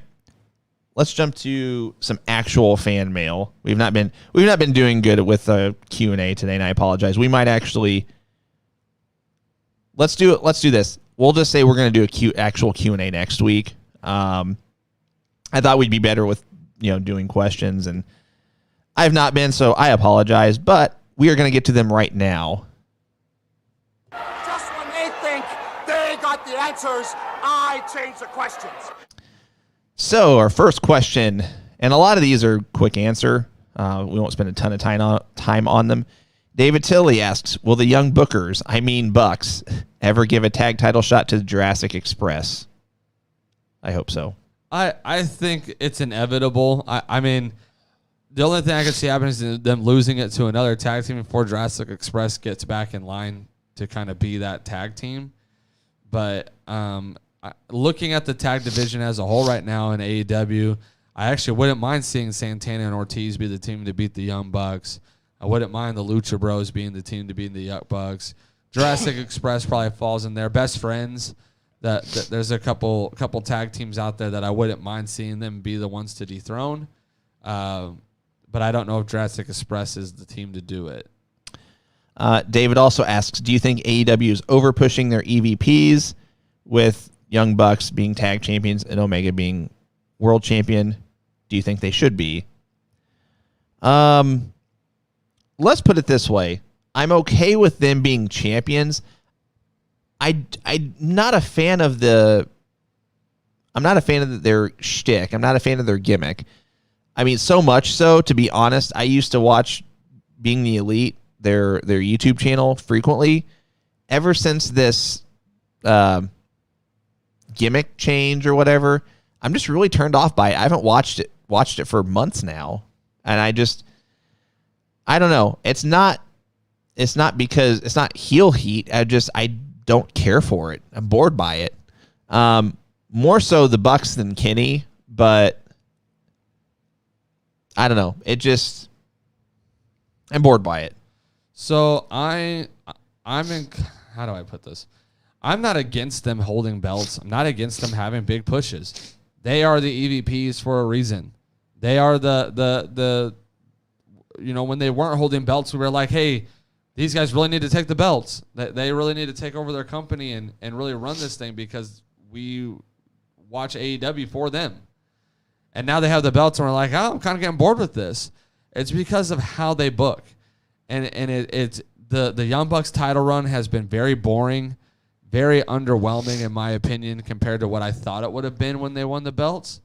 So I was kind of hoping for something different than what we've gotten thus far. And I'm going to say the same thing about Kenny. I'm bored with Kenny as champion. I can't believe I'm saying this. I thought Jon Moxley's run as champion was more entertaining. I thought that the feuds were just a little bit better. This Kenny Omega thing is just so predictable. It's almost cheesy at times. And I haven't really felt like any of the feuds he's been in have been believable. I haven't felt like they've been entertaining. Maybe some of the matches, but as far as overall storyline, they're just kind of Yeah. And so now I'm kind of hoping for that next person to step up in all of these categories. With the tag division, I'm hoping for Santana and Ortiz or the Best Friends, Lucha Brothers. Eventually when Phoenix comes back. One of those teams to really step up and take the belts. I'm hoping Kenny loses it to Christian Cage or Adam Hangman Page, if a Buddy Murphy came in or, Lance Archer, like anybody else but him. Like I'm just kind of at that point. And I'll say the same about Cody Rhodes. Like I'm done with Cody Rhodes. Like we said it earlier. All these guys that are like major roles in the company, like I think Chris Jericho, he's not really an EVP, but he has a lot of pull in the company. Yeah. He plays the role perfectly. He elevates other guys. He's not he takes his 15 seconds of fame with his little theme song, but he's elevating other guys. And I feel like the rest of them are kind of just burying them accidentally, not even purposefully, but accidentally. Yeah. And it's kind of getting a little boring. Chris asks, so which of the releases end up in AEW? We kind of discussed that already, but Aleister Black / Tommy End is really the only one for me where I'm just like 100%. Pretty sold on it. I could say Ruby. I'm going to say Ruby and Aleister. I could see those two. I would say 80% on Ruby, and I would say about 95 on Black. So another question from David Tilley, and I'm not gonna jump the gun, but if Jungle Boy went the time limit draw with Omega, what could it do? Could it do for him? Oh, sorry, I'm gonna backtrack. If Jungle Boy went the time limit draw with Omega, could it do for him what a time limit draw at the first Clash of the Champions did for Sting? I feel like at this point, Jungle Boy is kind of already made, I guess, if you will. I don't know if a time limit draw would further push him. Because I feel like whenever Sting had his match with Flair, Sting was... I'll go as far as to say, he was middle of the pack. He hadn't really had his comeuppance yet. That match really put him on the map, where I feel like Jungle Boy is kind of already put on the map because he's had some good matches already. I want you to answer, and then I want to do something. So, I think the only thing that elevates Jungle Boy more is actually giving him a title. I don't think that there's much more you could do for a guy who's proven himself in every match. He hasn't really had a bad match. Not one that I can think of offhand, especially in the singles department. He's delivered in every match, and they constantly have kind of thrown him in these one-off appearances where he wrestles for this belt, we saw him against Jericho. We've seen him in one-offs with MJF and some things there, but it's kind of like, okay, and this is why I disagreed with him winning the Battle Royale, is that not that he doesn't deserve it, it's that you're not going to give it to him. And so now here's another match that he's going to put on, probably a classic with Kenny. It's going to be a great match. He's not going to win. And then we're right back to Jungle Boy will wrestle a couple more tag matches with Luchasaurus. They won't get tag title shots. And we'll go back in the cycle again until another Battle Royal pops up or a ladder match. Or until we get the trios titles and they might win those. But it's extremely frustrating because I think Jungle Boy at least deserves the TNT title. I'm actually not opposed to a Jungle Boy like Swerve shock value AEW championship run. Yeah. Even if it's short. I just think that there's not much more you can do for him unless you're going to shock and awe me and give him the belt. As it relates to this question, I want to do now this is going to be impromptu, but this is a segment that I've thought about doing or debuting or whatever. The segment is called Paint a Picture. And so I'm doing this on the fly, so hopefully I can convey this as well as I want to. So what I'm going to do is I'm going to take you through a storyline or a match or whatever as best as I can and kind of paint a picture to where it gets you thinking and almost like emotionally invested as if you're imagining it, and the outcome or the end game is just like, wow, that'd be so cool to see, if that makes sense. So to kind of set the stage a little bit, and I won't make this super long, and again, I'm doing this impromptu, so hopefully I can do it justice, but imagine this. Let's say, for all intents and purposes, let's say this match actually isn't going to happen for another month and a half. I know it's going to be in like 2 or 3 weeks, but let's say we had some time to build towards it. Let's say week by week, Jungle Boy and Omega have some sort of interaction, whether it's a schmoz in the ring or a one-on-one interview or a contract signing or whatever. But gradually, week by week by week, you build this match to where, like, by the time the match happens, like, it feels big. So much so that, like, you're bringing in Jungle Boy's family for segments. You're referring to him as Jack Perry instead of Jungle Boy, making it feel more personal, making it feel more real, again, week by week. Now, normally, if I'm doing this, I would go week by week by week and saying, this is what would happen in this interview, and this would happen in this segment. contract signing, et cetera, et cetera. But for time's sake, I'm just kind of breezing through this. But week by week, you're really pushing and building the crap out of this to where, let's just say, let's say this. Let's say instead of the match being, I think it's on the 23rd or 30th or something like that. Let's say the match is the return of the live crowd to Dynamite. So let's just say it's July 7th. So we build the match, and it feels big. And the match starts at 8:05 Central Time. So it's like this Dynamite's not going to end for like another 45, 50 minutes. So immediately you know, okay, this is going to be something to watch. So match starts out like any other. You just, your classic catch as catch can type wrestling. You do your spots. You do your missed kicks. You do your kip ups and things like that. Crowd reacts, things like that. Things you would expect. As the match goes on, it feels more of a, like, you're seeing something special. You're watching a classic right now. And crowd is into it. I mean, match isn't over yet, and it already feels like a 5-star match. You've got near falls. You've got teases after teases. Kenny hits a V-trigger. Actually, he hits multiple V-triggers back-to-back. Jungle Boy kicks out. At this point, announcers are continuing to refer to him as Jack Perry instead of Jungle Boy, just to play up the reality portion of it. Then at the end, Kenny is gonna tease the ending, and he's hit him with multiple one-winged angels. And at this point, you've got people coming out of from the back, from everybody from Luchasaurus,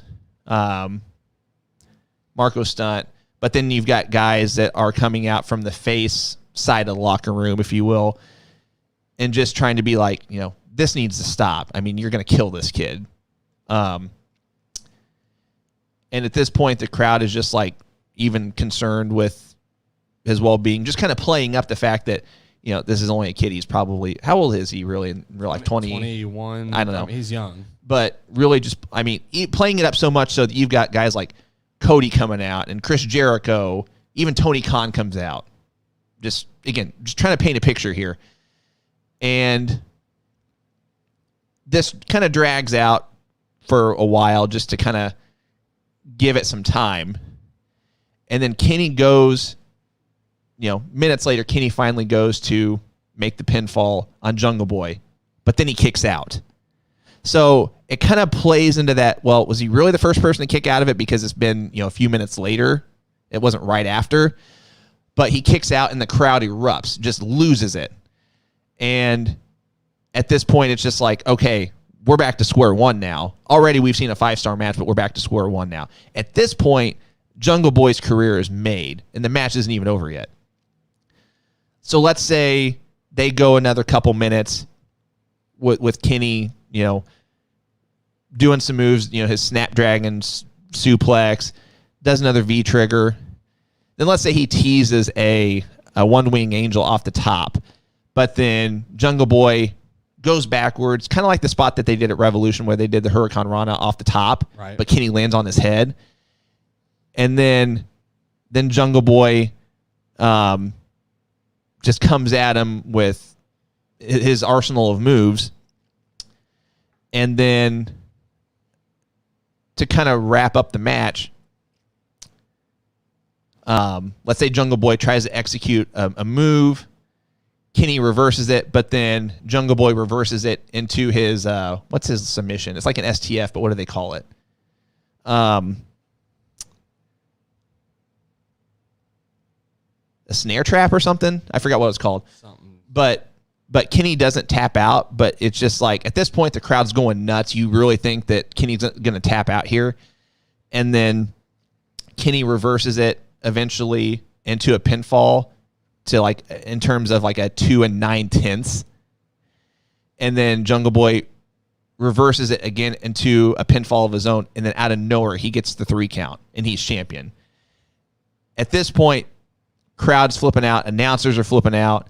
No one expects this at all, but you've just seen a classic match. And then you have everybody coming into the ring that was already out there, because of expressing concern for Jungle Boy's safety. But again, they're referring to him as Jack Perry because reality, if that makes sense. But you've got guys in there congratulating him like Cody Rhodes, Chris Jericho. So it feels like back in the day when you had a world title change, you had everybody come into the ring and congratulating. So it has that old school feel to it. And you got fireworks going off. I mean, at this point, it's good TV.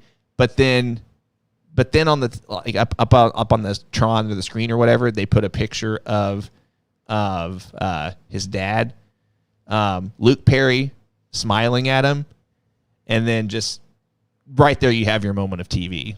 I mean, capping off maybe the best episode of Dynamite ever.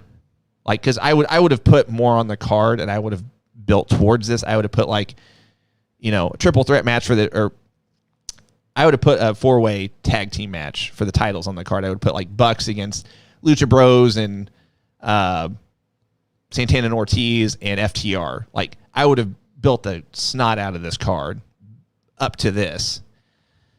So that's kind of what I'm going for this paint a picture segment that I want to do eventually.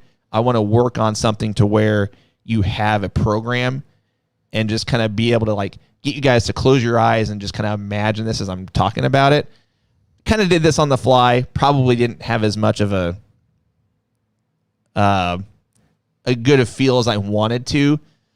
Nonetheless, can you imagine if they did all of that, how in that scenario, that's how you make Jungle Boy. That's how you make Jack Perry. That's kind of the long version of how you said it in terms of you need to put the belt on him if you're going to make him. Yeah, and for me, like putting it short, like I think he needs like a Kofi Mania type run. Like, I can't believe this is happening. Yeah, exactly. Like, no one really thought Kofi was going to come out as champion because it's never happened before, and yada, yada, yada. Just have him have this unbelievable victory win and then build him. And then build him. Then his next title, it's going to feel like, oh, well, he could just lose it. This is going to be a quick title run. He's going to lose it to Adam Page this next pay-per-view. Yeah, and he gets the win again. And then, he's going to lose it to this person or that person. And he starts to kind of build momentum until you bring in that next guy that you're ready to put the belt on. But yeah, and that's notwithstanding anything that would happen after this in my scenario. But right. Anyway, I saw that question from David. I'm just like, I'm going to kind of go on the fly with this paint a picture thing that I want to do it eventually, but it'll take more work than what I just did, but hopefully I kind of did it some justice. So anyway, back to fan mail. Let's see.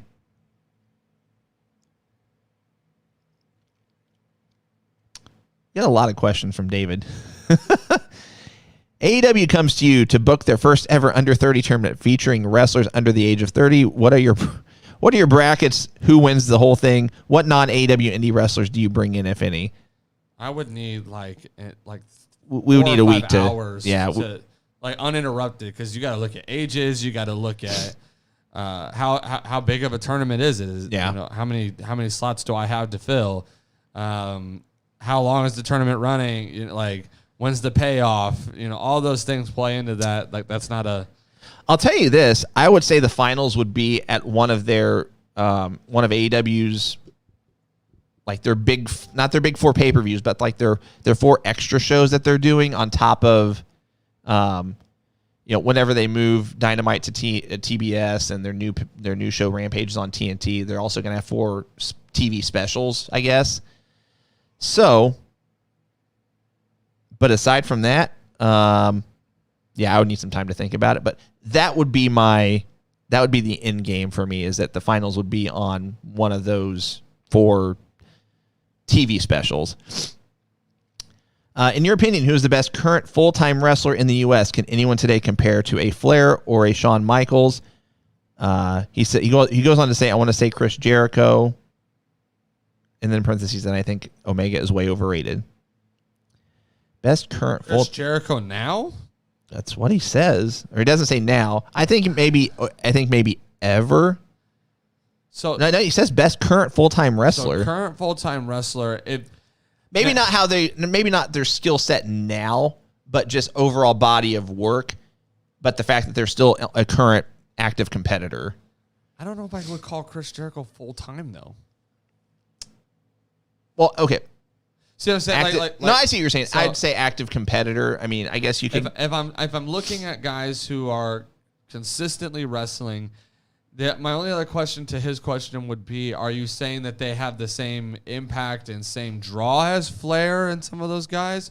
Or are you saying that they have the same feel and vibe and have that potential? And Well, let's put it this way. I'll answer your question with my answer. I'm going to say AJ Styles. yeah, there's a few that come to my mind. AJ Styles, I think, is probably the closest to that, to what I feel like you're asking. Randy Orton, maybe. Maybe. I would say Adam Cole. I think Adam Cole has that potential that no matter what show he's on, no matter what pay-per-view he's on, he's always... Yeah, I read the question as if, not potential, just as far as potential that's already been realized or stuff that's already happened in terms of their career. I would still say Adam Cole. Okay. I just think he's had too many great matches at this point in his career that he's not talked about, So Yeah. I would probably say those two specifically stick out to me. I think a lot of people would make an argument for Kenny. I could see it. I could see it. I would entertain an argument for Kenny Omega. I think you could make an argument for Roman Reigns. I would have to make an argument for Roman Reigns and Seth Rollins. Yeah. Because they still technically wrestle full time. I will say this. I would not make an argument for Jon Moxley. No, I can't. I honestly just can't give him the same kind of draw power that we're factoring in overall match quality and match body of work, and Moxley just isn't as good as Rollins or dare I say Roman Reigns. I would love to say Drew McIntyre, but I just don't think his persona draws people. I think he puts on great matches, but I think he's underwhelming to crowds. According to WWE's website, we could include Brock Lesnar in this because he's active now. Yeah, I know. I know the question would exclude. I know how the question was worded. It would exclude Brock Lesnar. So I would say Brock Lesnar is that kind of draw for sure. Yeah. But I don't think, because then you could kind of play with a lot of people that way. But I think the names that we've named kind of cover the broad majority. I think if you were going to name anybody, those would kind of be the names that would be thrown around. Maybe Finn Balor, but even him, it's kind of questionable at times. So I'm going to go to the questions that were asked live. Masacholi asks, Cole, I read an article about Cena this week that his next run in WWE is him being a face, but he also said he had a heel outfit ready to go if WWE wanted that. Your opinion, heel or face for Cena, assuming that's if he returns? It depends on what he returns for.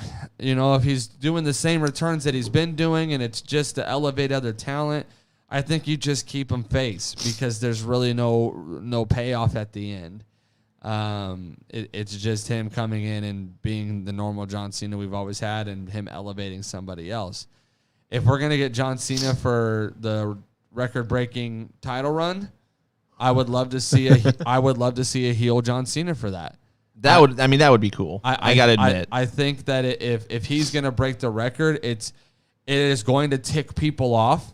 It's going to make, I would say, more of the old school fan base very frustrated and angry because no one really, from what I've had conversation-wise, no one thinks that John Cena should break the record in that regard. And I know when they kind of teased it a few years ago with the Jon Stewart interference in that one match, I forget who it was against. It was, nobody wants John Cena to break the record. That's why I did it. So if John Cena's going to come back, I think he would have to be a heel. When you say heel outfit, though, I don't really know he's too big of a star to give him some crazy gimmick. Yeah, the only thing I read specifically was whatever the whatever the gear looked like, it didn't include his classic jean shorts or jorts or whatever. I could just see him going all black, like just black, jean or black pants, black, some kind of, not tights, but just kind of like black jeans of sorts, and maybe no shirt or like a tank top. Similar to what Roman has done lately. Kind of, without the army vibe. Without You know what I mean? Like, but just very, not cargo pants. Like just black jeans. I could just see him kind of going very basic Worth Thugonomics, Dr. Thugonomics gimmick. Just black kind of baggy jeans and no top or like a tank top or something like that. Terry asks, what's your take on them giving Leo the Joker spot and now his retirement? I think that the spot was wasted. We kind of touched on it a little bit. I agree. I think the spot was wasted regardless of his retirement, but now even more so. Part of me wonders if this is legit, because if you'll remember, this is his second time announcing his retirement. I wouldn't be surprised if it is legit, but another reason I think it could maybe not be legit, I believe that he thinks it's legitimate. But the fact of the matter is he has contractual obligations that he has to fulfill after he rests from his injury, because he has an AC joint injury, tear, I'm not exactly sure, but it's an injury in his shoulder. But once that heals, he still has dates to fulfill for New Japan.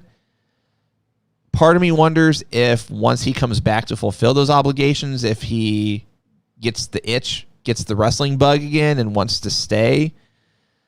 So as far as the spot, I think it was a wasted spot regardless, but now even more so.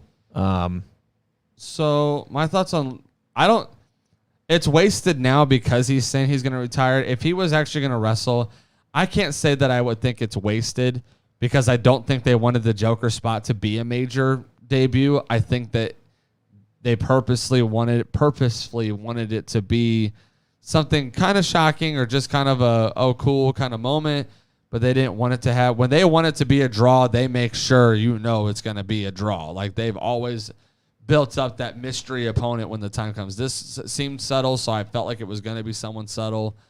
So I don't think it was wasted by any means. I think it was wasted, but if he was going to be wrestling, now that he's talking retiring, he kind of reminds me of a guy who doesn't really know what he wants to do now. I think wrestling got really stale for him when he was in WWE, and now that he's out, he's won belts, and it's still like it's hard to rekindle that fire again when it's been burnt out for so long sometimes. Yeah. And so I just kind of feel like, he doesn't know what else to do, so I might as well make this money and be a wrestler and make money doing wrestling, even though I'm kind of done with it. And so I could see him continue to kind of dabble and want to play around with it if he doesn't just end cold turkey. But for the most part, like, dude, if you're not happy wrestling, don't wrestle. That's kind of where I'm at with him. No, I agree. We're going to, instead of doing an AEW preview, we're going to skip that. And as part of our go home, if you will, we're actually going to give our quick predictions, because we're running up against the clock right now. We're going to do our quick predictions for NXT TakeOver in Your House, which is this Sunday. And I told Cole, it's like, wow, that's coming up already. And sure enough, it is Sunday, June the 13th. So let's just do these one by one. We'll kind of rapid fire these without really going too much into our whys that we're predicting these the way we are. But nonetheless, we have the singles match with Mercedes Martinez against Xia Li. Who you got? I'm going with Xia Li. I think this is the build up to her main push. I agree. The ladder match for I like how they say, the vacant $1 million championship. Cameron Grimes against LA Knight. I'll give my prediction first. I think it goes to LA Knight. Yeah, I'm on the LA Knight train. I want him to win. Oh, your wife's on here. It's my wife, guys. She's allowed to call me Coley. No one else here gets to call me that. I will get rid of the crow call if it happens. Masacholi, you better take that back. Singles match for the NXT Women's Championship. Raquel defending against Ember Moon. Who you got for this one? I don't see Raquel losing right now. I don't either. Winner take all 6-man tag match for the NXT North American and NXT Tag Championships. Bronson Reed and MSK defending against Legado del Fantasma. I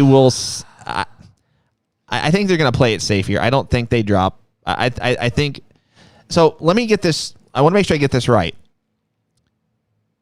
If one title changes, they both do. Is that right? That's my understanding. It's winner take all. So whoever wins the match gets all the belts. That's what I thought. Okay. I think Bronson Reed and MSK keep the belts here.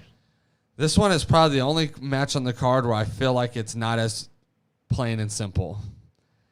They really like Legado del Fantasma. I really think that what's his name? The main guy, Santos Escobar, cuts some great promos. He's a smaller guy, but I feel like there might be something to him. They might really want to build him towards the North American title and maybe even eventually. We already saw him fought Karrion Kross. Like, they might want to see him in the main title picture eventually. So, I don't know. I like MSK and Bronson Reed, so it's hard to go against them, but I'm just kind of torn because I could see the push for Legado del Fantasma. We need a prediction. I am going to go Bronson Reed and MSK. Okay. And Fatal 5-Way for the NXT Championship. Karrion Kross defends against Kyle O'Reilly, Adam Cole, Johnny Gargano, and Pete Dunne. This sounds like a fantasy match. Like, it sounds like someone's on 2K. It sounds like a video game, yeah. And they're putting on a fantasy. Like, I can't believe this is happening. Nonetheless, I just don't know how you could end Karrion Kross. I don't know. I'm going Karrion Kross here. I think this is going to be a safe pay-per-view. It does feel very safe-esque because we don't bet any kind of... Well, the thing is, NXT can put on a safe pay-per-view and it would still be good. Right. Because there's nothing on this, I'm just going to go out on a limb. Uh-oh, here it comes. Have a little fun. Here it comes. I think they want to debut Karrion Kross on the main roster. Okay. So I am going to say, he doesn't get pinned. He doesn't lose.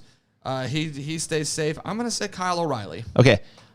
Just one quick thing. Who do you think Kyle O'Reilly pins if he wins? I'll give you mine. I think he pins Pete Dunne if he wins it.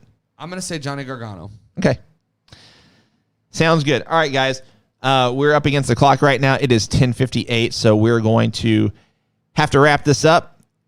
Cole, any final thoughts? Guys, as always, thank you for watching the greatest wrestling podcast ever. We sincerely appreciate it, especially being a little off here on the schedule recently. We appreciate you tuning in and joining us and asking all the great questions and chiming in on us with all of the major wrestling news that's happened during this time. So we really appreciate it. Make sure you go get that new merchandise, the Going Broadway Great American Bash parody shirts. You're going to want them. You're running out of time to get them for the 4th of July. So make sure that you go ahead and place that order so you can rock it with us on 4th of July. We're going to put something out there. We want to see those pictures. So do that for us. And as always, be ready to tune in with us next week as we will do our Ask Alex and Cole segment of the entire show. So you can ask us our thoughts on NXT TakeOver, our thoughts on anything we may not have gotten to cover today. Yeah, there's a lot of stuff we didn't cover today. NWA, the pay-per-views, we'll get to that next week. We'll be happy to share our thoughts on those things. Dark Side of the Ring, there's been a lot of great things out of that. Oh, yeah. So got plenty of things to talk about, guys. So get your questions in. Alex will make a post on our social media. And the sooner you put the question in, the better of a chance that it'll get answered. So make sure you put those in. And as always, I leave you with, since everyone dropped the whole... Everyone's wanting it, man. Everyone dropped it real quick there. I will leave you with your favorite thing, and that is...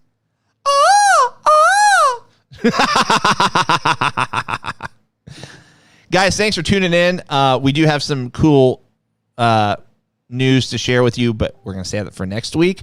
Also news to come on our podcast schedule for the next couple months, so be sure to tune in.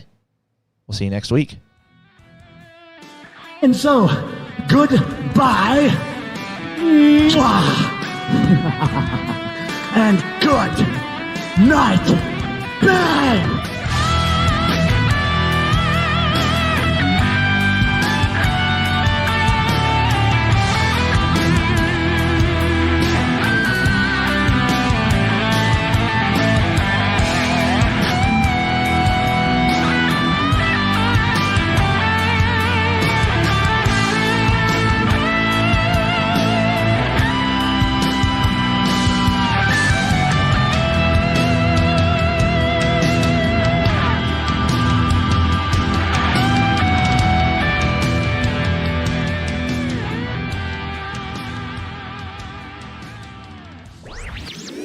This podcast was a presentation of lightupmedia.fm.